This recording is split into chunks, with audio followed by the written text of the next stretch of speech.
สวัสดีครับสวัสดีครับท่านผู้ชม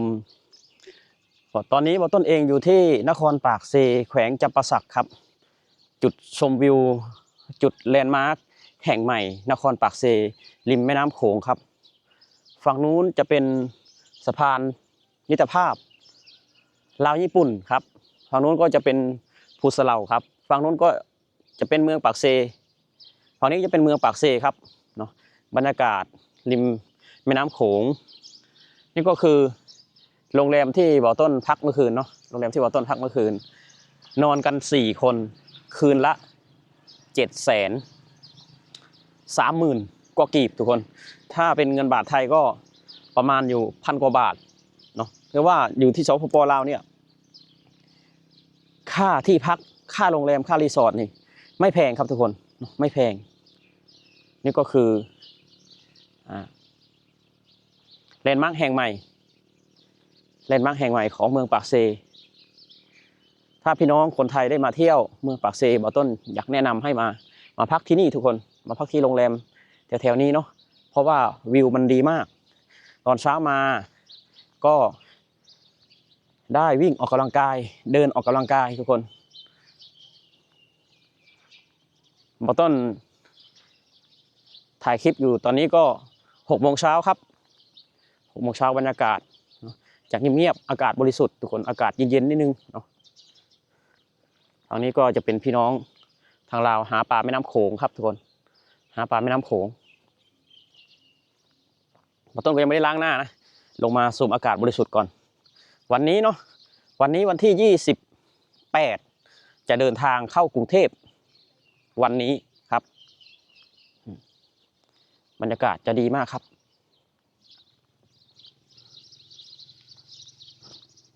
บ่อต้นมากับบ่าวแจ๊บบ่าวตู่บ่าวโบโซล่าเราก็จะแยกย้ายกันวันนี้บ่าวแจ๊บก็จะเดินทางไปหาแฟนที่สวรรณเขตบ่าวต้นก็จะเดินทางเข้ากรุงเทพเข้าไปทำงานเข้าไปหาน้องเมษาเนาะคิดถึงน้องเมษาแล้วมา3 วันทุกคนได้แต่โทรหาบรรยากาศประมาณนี้ครับทุกคนฝั่งนู้นครับทุกคนเนาะเป็นวิวภูเขาครับฝั่งนู้นจะเป็นวิวภูเขาทุกคนภูเขาล้อมรอบเนาะนะครับ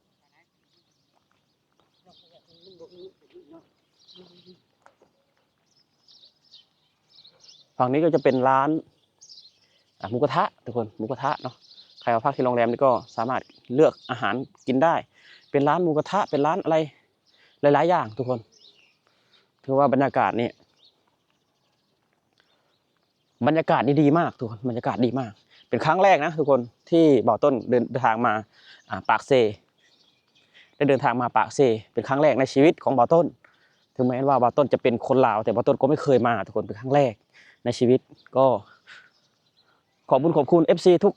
คนเนาะ FC ไทยทุกคนที่คอยซัพพอร์ตบ่อต้นกับเพื่อนๆ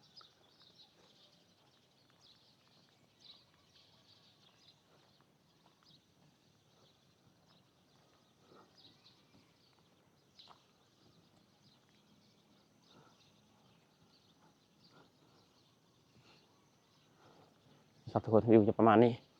บ่อต้นจะพาเดินไปดู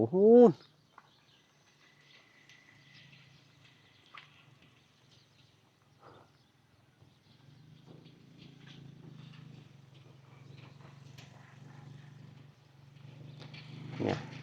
คนลาวคนเวียดนามนักท่องเที่ยวเนาะนักท่องเที่ยวไทยก็เดินทางเดินออกกำลังกายนี่ครับทุกคนโครงการเนาะนี่โครงการพัฒนาแคมป์ของแขวงจำปาสักเนาะเงินกู้ดอกเบี้ยผ่อนผัน EDCF เลขที่เนาะลาว-12การร่วมมือระหว่างรัฐบาลแห่งสปป.ลาวแห่งสาธารณรัฐประชาธิปไตยประชาชนลาวและรัฐบาลส.เกาหลีเนาะภายใต้กองทุนร่วมมือการพัฒนาเศรษฐกิจ EDCF สำเร็จโครงการเดือนพฤษภาคมปี 2024ประมาณปีกว่าๆทุกคนประมาณปีกว่าๆได้เงินกู้ดอกเบี้ยผ่อนผันจาก สเกาหลีครับทุกคน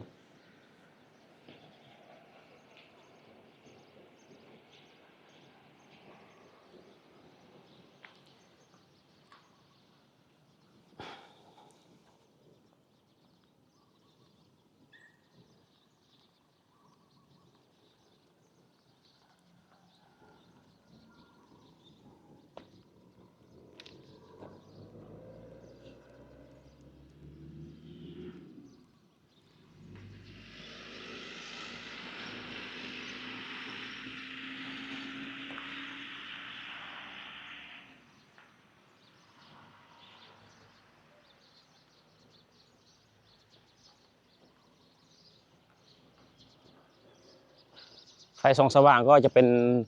แผงโซลาร์เซลล์ครับทุกคนแผงโซลาร์เซลล์เนาะ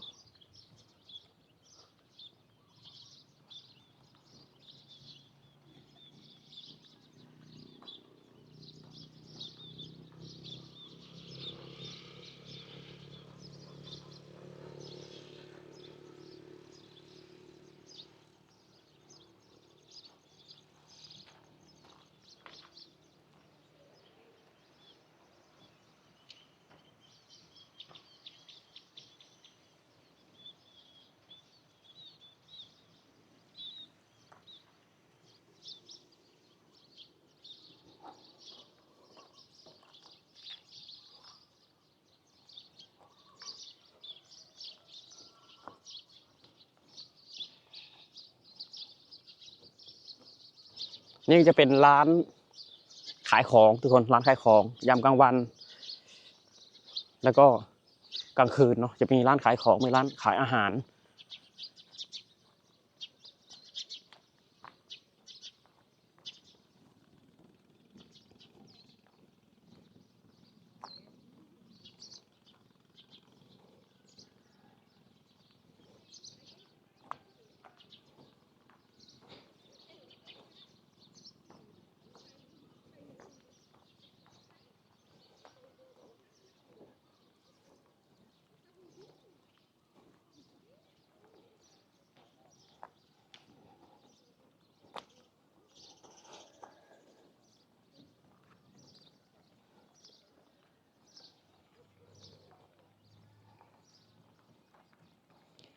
ไกลมากนะทุกคนไปนู้นไปถึงสะพานนะเดินไปถึงสะพานเลย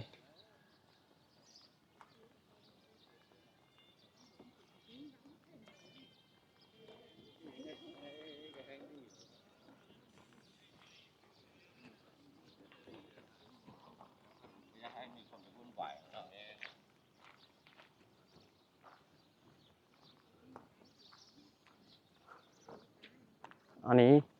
ถังขยะครับทุกคนถังขยะเนาะถังขยะขยะรีไซเคิลขยะทั่วไปครับทุกคนเนาะ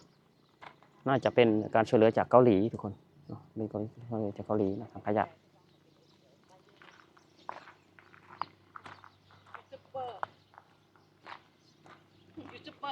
ครับ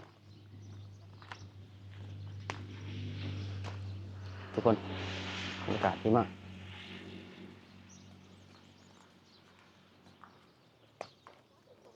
อันนี้ก็จะเป็นสาวเวียดนามนะถามบอกต้นเป็นยูทูบเบอร์ไหมบอกต้นบอกว่าครับ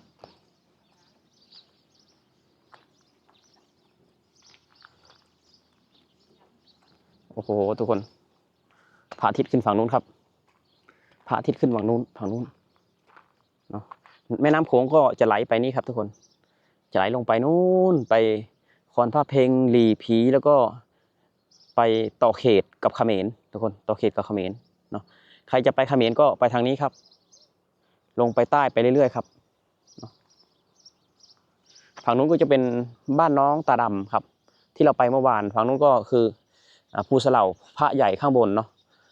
เป็นวัดอยู่ข้างบนก็วิวสวยงามมากคือคนที่เราไปเมื่อวานครับ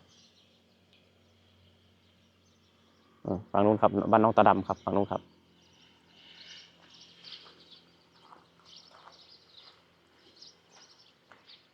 ถามว่าที่ท่องเที่ยวนี้สะอาดไหมทุกคนก็ถ้าเต็ม10ต้นก็ให้จะประมาณ6เนาะให้ประมาณ6ให้ประมาณ6วิวดี แต่ว่าสถานที่ท่องเที่ยวก็ยังไม่สะอาดเท่าที่ควรเนาะยังไม่สะอาดเท่าที่ควร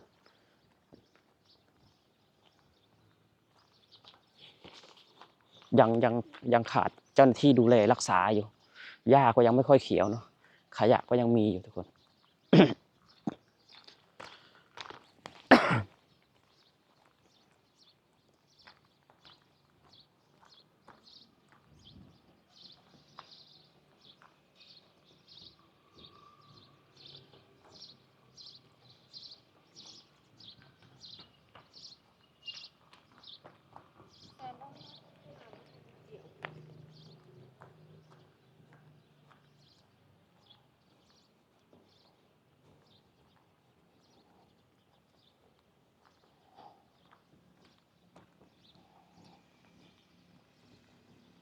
ฝั่งนู้นก็จะเป็น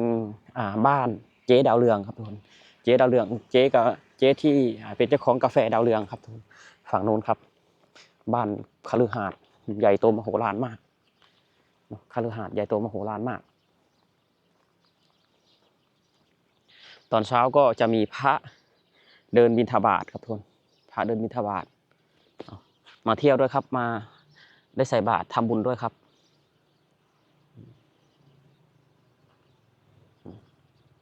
แบบนี้ครับทุกคน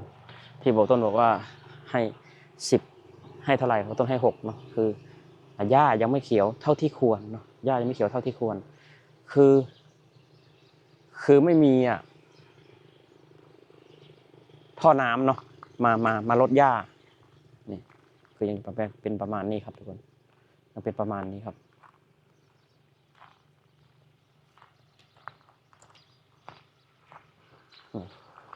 คนก็เริ่มออกมากำลังกายออกกำลังกายเยอะแยะแล้วก็เริ่มออกมาแล้วครับคน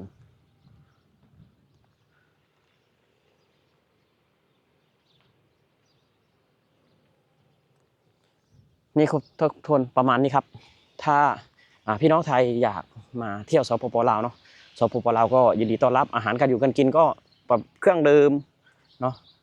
เครื่องอุปโภคบริโภคก็จะเป็นสินค้าไทยทุกคนจะเป็นสินค้าไทยไม่ว่าจะอยู่ในโรงแรมอยู่ในร้านอาหารเนาะก็จะเป็นสินค้าไทยอยู่ในโรงแรมก็มีขายเครื่องดื่มเนาะที่เป็นสินค้าไทยทุกคนว่าสะดวกสบายในระดับหนึ่ง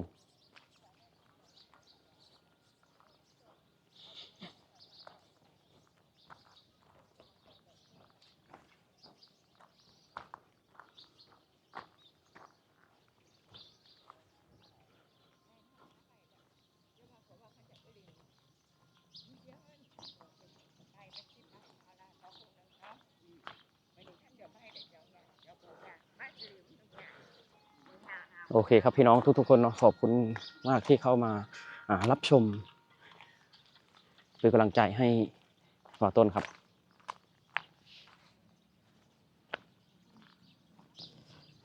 เพื่อนหมอต้นก็ยังไม่ได้ลงมาจากโรงแรมยังไม่ลงมาจากโรงแรมคุณหมอต้นลงมาสูดอากาศบริสุทธิ์ก่อนหน้าก็ยังไม่ได้ล้างแต่ลงมาก่อน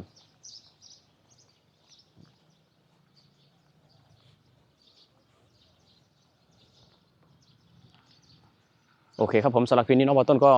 จะมานำเสนอแล้วก็ให้พี่น้องรับชมวิวบรรยากาศริมแม่น้ำโขงเมืองปากเซแขวงจำปาสักถือว่าวิวหลักร้อยเนาะวิวหลักร้อยทุกคนแต่สถานที่เนี่ย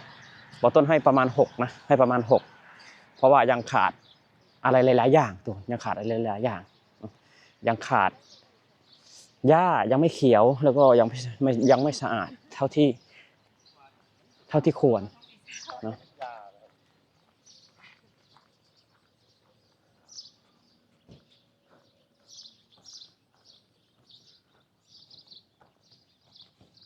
หมอต้นจะลาไปด้วยภาพสุดท้ายคนหาปลาครับทุกคนคนหาปลาแม่น้ำโขงครับสำหรับคลิปนี้น้องวอต้นก็จะลาเพียงแต่เท่านี้สวัสดีครับผม